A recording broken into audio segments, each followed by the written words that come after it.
जय श्री कृष्ण। आप सभी का स्वागत है मेरे YouTube चैनल गोपाल दीवानी में। आज हम आपको रविवार व्रत कथा का रसपान करवाने जा रहे हैं। आप सभी से अनुरोध है कि कथा को पूरा सुनकर जाएं और अगर मेरे चैनल पर नए हैं तो चैनल को सब्सक्राइब कर लीजिए ताकि अच्छी अच्छी कथाएं आपको सुनने को मिलती रहें। आइए कथा आरंभ करते हैं। प्राचीन काल में एक बुढ़िया रहती थी। वह नियमित रूप से रविवार का व्रत करती और रविवार के दिन सूर्योदय से पहले उठकर बुढ़िया स्नान आदि से निवृत्त होकर आंगन को गोबर से लीपकर स्वच्छ करती और इसके बाद सूर्य भगवान की पूजा करते हुए रविवार व्रत कथा सुनकर सूर्य भगवान को भोग लगाकर दिन में एक समय ही भोजन करती। सूर्य भगवान की अनुकंपा से बुढ़िया को किसी प्रकार का भी चिंता एवं कष्ट नहीं था।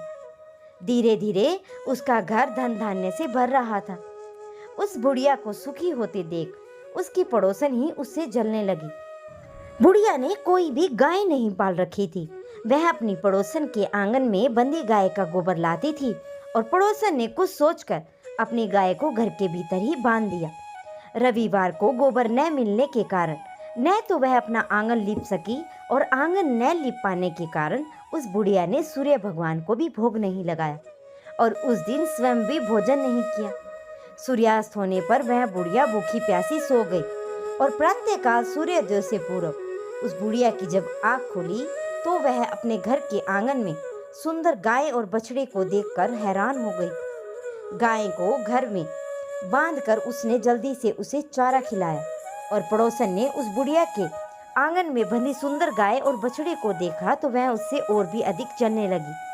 तभी गाय ने सोने का गोबर किया और गोबर को देखते ही पड़ोसन की आंखें फटी की फटी रह गई। पड़ोसन ने उस बुढ़िया को आसपास न पाकर तुरंत उस गोबर को उठाया और अपने घर ले गई तथा अपनी गाय का गोबर वहां पर रख आई। सोने के गोबर से पड़ोसन कुछ ही दिनों में धनवान हो गई और गाय प्रतिदिन सूर्योदय से पूर्व सोने का गोबर किया करती थी और बुढ़िया के उठने से पहले पड़ोसन उस गोबर को उठाकर ले जाती थी। बहुत दिनों तक बुढ़िया को सोने के गोबर के बारे में कुछ पता ही नहीं चला और बुढ़िया पहले की तरह रविवार को भगवान सूर्योदय का व्रत करती रही और कथा सुनती रही। लेकिन सूर्य भगवान को जब पड़ोसन की चालाकी का पता चला तो उसने तेज आंधी चलाई। आंधी का प्रकोप देखकर बुढ़िया ने गाय को घर के भीतर ही बांध दिया और सुबह उठकर बुढ़िया ने सोने का गोबर देखा तो उसे बेहद ही आश्चर्य हुआ। उस दिन से बुढ़िया गाय को घर के भीतर ही बांधने लगी और सोने के गोबर से बुढ़िया कुछ ही दिनों में धनवान हो गई। वह बुढ़िया के धनी होने से पड़ोसन बुरी तरह जल बुनकर राख हो गई और अपने पति को समझा बुझाकर उस नगर के राजा के पास भेज दिया। सुंदर गाय को देखकर राजा बहुत ही खुश हुआ और सुबह जब राजा ने गोबर को देखा तो उसके आश्चर्य का ठिकाना न रहा। उधर सूर्य भगवान को भूखी प्यासी बुढ़िया को इस तरह प्रार्थना करते देख उस पर बहुत ही करुणा आई और उसी रात सूर्य भगवान ने राजा को स्वप्न में कहा कि राजन, बुढ़िया की गाय व बछड़ा तुरंत लौटा दो, नहीं तो तुम पर विपत्तियों का पहाड़ टूट पड़ेगा और तुम्हारा महल नष्ट हो जाएगा। सूर्य भगवान के स्वप्न से बुरी तरह भयभीत राजा ने प्रातः उठते ही गाय और बछड़ा बुढ़िया को लौटा दिया। राजा ने बहुत सा धन देकर बुढ़िया से अपनी गलती के लिए क्षमा मांगी और राजा ने पड़ोसन और उसकी पत्नी को इस धृष्टता के लिए दंड दिया।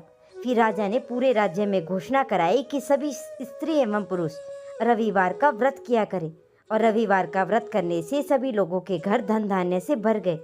रास्ते में चारों ओर खुशहाली छा गई। स्त्री एवं पुरुष सुखी जीवन यापन करने लगे तथा सभी लोगों के शारीरिक कष्ट भी दूर हो गए।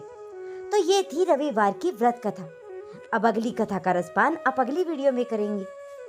अगर आप सभी को वीडियो पसंद आई हो तो मेरे चैनल को सब्सक्राइब कर लीजिए और मुझे कमेंट में अवश्य बताइए कि अगली कथा आप कौन सी सुनना चाहेंगे और वीडियो को शेयर करना ना भूलें।